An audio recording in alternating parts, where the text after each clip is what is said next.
آج کا لطیفہ۔ ایک شخص خودکشی کے موضوع پر تقریر کر رہا تھا کہ خودکشی حرام ہے، ظلم ہے، گناہ ہے اور پاگل پن ہے۔ ایسی حرام موت مرنے سے بہتر ہے کہ انسان اپنے آپ کو گولی مار لے۔ شوہر: میں تمہیں لڑائی کا کوئی موقع نہیں دینا چاہتا۔ بیوی: میں تمہارے موقع کی محتاج نہیں۔ آدمی: ڈاکٹر صاحب، لمبی عمر کا کوئی طریقہ بتائیں۔ ڈاکٹر: شادی کر لو۔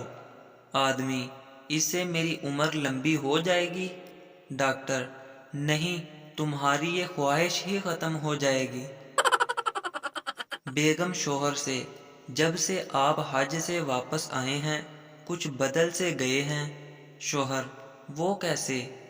بیگم: پہلے اٹھتے بیٹھتے مجھے کئی القاب سے نوازتے تھے، جیسا کہ میری جان، ڈارلنگ، مائی سویٹ ہارٹ وغیرہ۔ شوہر: حج کے بعد میں نے فیصلہ کیا ہے کہ اب جھوٹ نہیں بولا کروں گا۔